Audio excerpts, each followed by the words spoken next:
अभी तुम्हारे पास टाइम कितना बचा है? अबे 1 साल का टाइम। सबसे बड़ी गलती है, तुम लोग को लग रहा है कि यार मेरे पास 1 साल का टाइम बचा है, फरवरी में स्टार्ट करूंगा, मार्च में जाके एग्जाम दे दूंगा, हो गया।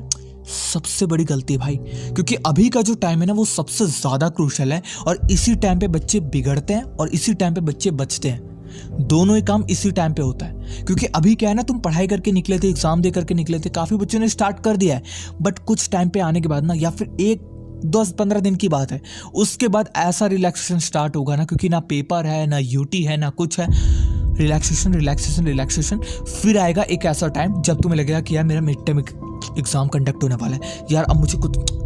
सुनो मेरी बात को, अगर तुमने अभी से थोड़ा थोड़ा पढ़ना स्टार्ट कर दिया ना, मैं सच बता रहा हूँ, थोड़ा थोड़ा पढ़ना स्टार्ट कर दिया, तुम 95% से दूर नहीं हो। 95% कोई एक बहुत बड़ी टर्म नहीं है यार, बहुत छोटी टर्म है। जो आदमी साल में 10 दिन 15 घंटे पढ़ता था, वो जब वो चाहेगा कि मैं डेली 10 घंटे पढ़ूं, तब दिक्कत पैदा हो जाएगी। गब्बर सिंह और कोई बात कहा हो या ना कहा हो, उसने कई सारी अच्छी अच्छी बातें कही। एक बात उसने बड़ी अच्छी कही, जो डर गया समझो मर गया।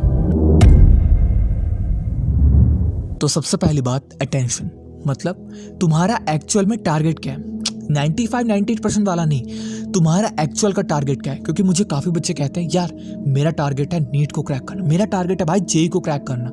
मैं तुम्हें एक चीज़ भाई कान खोल के सुनना, इस चीज़ को ध्यान से सुनो। अगर तुम्हारे इंस्टीट्यूट वाले कह रहे हैं ना, या फिर तुम्हारे ट्यूशन वाले कह रहे हैं कि सिर्फ डेट ऑफ बर्थ के लिए काम आता है, क्लास 10 का बोर्ड एग्जाम या फिर क्लास 12 के बोर्ड एग्जाम को देने जा रहे हो, उतना इंपॉर्टेंस मत रखना, क्योंकि तुम्हारा टारगेट जो है ना वो बड़ा है, तुम जेई के लिए बने हो।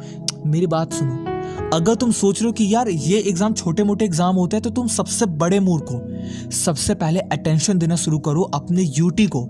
यस, अपने यूटी को देना शुरू करो, क्योंकि अगर तुम यहाँ पे फोकस लेके चलोगे कि यार टेस्ट मेरे लिए टेस्ट है, चाहे वो कोई सा भी टेस्ट हो, मेरे लिए छोटा बड़ा इधर उधर का कोई टेस्ट नहीं है, टेस्ट टेस्ट है, क्योंकि इसके अंदर भी तुम्हारा सेम कॉन्सेप्ट है।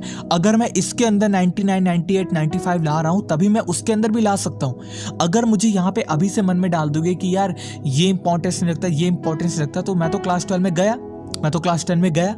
तो मेरी बात ध्यान से सुनो, सबसे पहले तुम्हारा मेन फोकस होना चाहिए और मेन अटेंशन होना चाहिए कि मेरे लिए सारे के सारे एग्जाम इंपॉर्टेंट है। और कोई भी आकर के तुम्हें कह देना, कोई भी, मेरी बात सुनना, तुम यहाँ पे हनुमान जी को शिव जी से कंपेयर मत करो। तुम सोच रहे हो कि हनुमान जी में कम शक्ति है, शिव जी में ज्यादा शक्ति है, तुम शिव जी को ज्यादा पूज रहे हो, हनुमान जी को कह रहे हो मैं नहीं पूजूंगा क्योंकि उनके अंदर कम शक्ति। यार मत कहो, दोनों के अंदर सेम है, सब सेम है। तो वैसे तुम्हारे यूटी और जेई के एग्जाम दोनों ही सेम है। इतना लेके चलो कि भाई मेरे लिए एग्जाम इंपॉर्टेंट है, मैं इसको भी पूछूंगा और उनको भी पूछूंगा, दोनों को बराबर। एकदम ऐसा नहीं कि मेरे लिए ये बड़ा है ये छोटा है, ऐसा कुछ नहीं होना चाहिए। सबसे पहला और सबसे इंपॉर्टेंट चीज है अटेंशन होना, कि तुम्हारा एक्चुअल का टारगेट क्या है, सिर्फ एग्जाम, बड़ा छोटा कुछ नहीं। अब सेकंड चीज, स्टार्ट करो। यस, आप स्टार्ट ही नहीं करोगे तो कैसे समझ सकते हो कि यार मेरा सिलेबस कंप्लीट होगा? अब आप में से काफी बच्चे कहेंगे नहीं नहीं मेरा भाई कंप्लीट हो रहा है, मैं भाई 3 चैप्टर कंप्लीट कर चुका हूँ। ठीक है, बहुत अच्छी बात है, तुमने कंप्लीट कर लिया, बट वो एक्चुअल में कंप्लीट हुआ? वो एक्चुअल में कंप्लीट हुआ? सच बताना। तुम उसको जाकर के वापस से देखो। तुम अगर उसके क्वेश्चन को बिना देखे, कोई कॉन्सेप्ट नहीं देखा, तुमने उठा करके देखा जो भी चैप्टर तुमने पढ़ा था, अगर वो अच्छे से तुम्हारे माइंड के अंदर सेट है, समझ जाना कि तुम्हें याद है। वरना मैं बता रहा हूँ 95 to 98% बच्चे ऐसे होंगे जिनसे अगर मान लो उन्होंने 3-4 चैप्टर कंप्लीट कर लिया, पहले चैप्टर में से कोई क्वेश्चन उठा करके पूछा, यार एक बारी दिखाएगा, थोड़ा सा यार, थोड़ा सा पन्ना खोल के दिखाया यार, हाँ बस अब आ गया ना। ऐसे नहीं होना चाहिए भाई, क्योंकि अगर तुमने ऐसे याद कर रखा है, अभी तुम्हें थोड़ा सा भी याद होगा, देख करके याद आ जाएगा, 1-2 महीना बीतने दो, तुम्हें सब भूल जाएगा, वापस से उतना ही टाइम लगेगा उसको याद करने में। तो स्टार्ट तो तुमने कर दिया है, या नहीं करा तो स्टार्ट कर दो, बट एक चीज का ध्यान देना, उसको स्टार्ट इस तरीके से करना कि तुम उस कॉन्सेप्ट को अच्छे से दिमाग के अंदर रिटेन रख सको लंबे समय तक। कैसे रखोगे लंबे समय तक याद, वो बता देता हूँ। जब भी तुम किसी कॉन्सेप्ट को ले रहे हो, चाहे वो यूट्यूब से लेक्चर ले रहे हो, चाहे ट्यूशन से ले रहे हो, कहीं से भी ले रहे हो, तुरंत लिख लिया, कॉपी के अंदर कुछ तो लिखोगे, तो वो तुम्हारे नोट्स तैयार हो जा रहे हैं, वो तो ठीक सही बात है। बट जैसे तुमने उसको लिख लिया, उसको लिखने के बाद तुरंत उसे एक और बार लिखो। सेकंड, उसको तुरंत लिखोगे ना, तुम्हारे मानता हूं हाथ दुखेगा, लगेगा कि यार ये तो अभी पढ़ा है, मैं क्यों लिख रहा हूँ इसको, ये पागल हो। मैं तुम्हें बता रहा हूँ, तुमने अगर उसको सेकंड टाइम लिख दिया, इतना समझ जाओ कि 50% तुम्हारा वो दिमाग के अंदर रिटेन रहेगा लंबे समय तक। अगर तुमने उसको अगले दिन फिर से सुबह में लिखा नहीं यार, सिर्फ देख लिया, अच्छे से फोकस के साथ देख लिया, सच बता रहा हूँ, ये 3 ऐसी चीज है, 3 रिवीजन मारने हैं। पहला रिवीजन कब? जब तुमने उसको लिख रहे थे वो हो गया। सेकंड तब जब तुमने उसको फिर से लिखा, और थर्ड तब जब तुम सुबह उठे। बस ये 3 कर लो, तुम्हारे दिमाग के अंदर लंबे समय तक रहेगा। और हर वीक में एक बार ऐसा दिन रखना, जो भी तुम्हारा दिन होगा, संडे, सैटरडे, मंडे, ट्यूसडे, जिसमें तुम्हारा खुद से तुम्हारा टेस्ट होगा।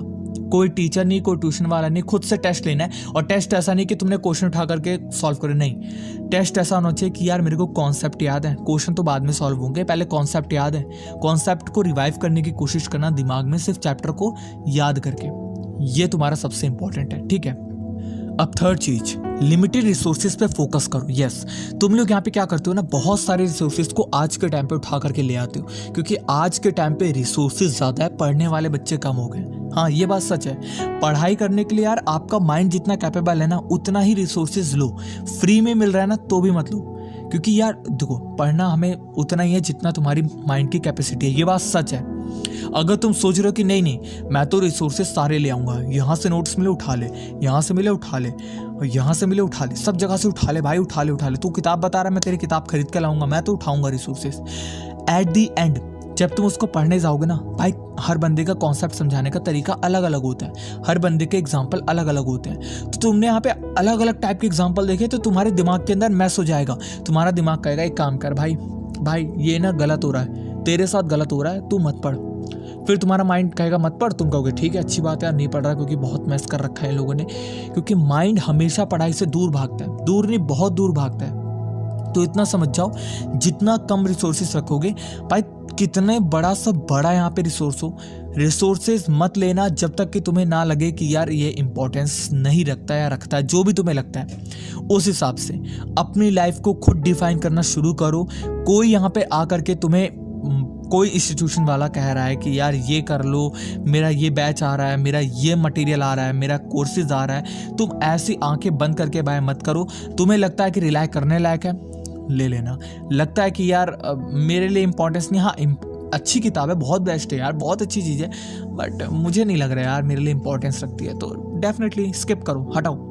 कोई जरूरत नहीं है, कोई ज़रूरत नहीं है। तुम्हें नहीं पढ़ सकते, तुम्हें पता है मेरी माइंड की कैपेसिटी के लिए मेरे पास इतने रिसोर्सेज इनफ है, मेरे को एक्स्ट्रा लेना ही नहीं है। भाई कितना भी बड़ी से बड़ी किताब हो भाई, तू रख ले, मेरे को लेना ही नहीं है। क्या करेगा मेरा, क्या उखाड़ लेगा तू? सीधी बात है, ठीक है। इसके बाद कितने घंटे स्टडी करनी है? अब देखो, घंटे की बात करूँ तो तुम्हें यहाँ पे कम से कम भाई 18 घंटे पढ़ना है। अरे पागल हो गया ये, पागल हो, मैं पागल नहीं हूँ। 18 घंटे पढ़ने की कोई ज़रूरत नहीं है, 10 घंटे पढ़ने की भी कोई ज़रूरत नहीं है। मैं तुम्हें एक चीज़ कहूँगा, कोई घंटा पढ़ने की ज़रूरत नहीं है, एक भी घंटा मत पढ़ो। अपने टारगेट को फिक्स कर लो। हाँ, घंटे पे फोकस ही मत करो, घंटे पे फोकस करने के चक्कर में दिन निकल जाते हैं। टारगेट फोकस कर लो भाई, मेरा टारगेट फिक्स है कि मुझे इतना करना है, मेरा भाई इतना टारगेट फिक्स हो गया ना, अब तुम्हें कोई नहीं हरा सकता, तुम्हारा पूरा फिक्स है, ठीक है। तो वही चीज़ है कि टारगेट फिक्स होगा ना, तो घंटे का कोई मैटर ही नहीं करता, क्योंकि मेरा टारगेट जब तक कंप्लीट नहीं होगा मैं उठने वाला हूँ नहीं, बस सिंपल है, बात खत्म।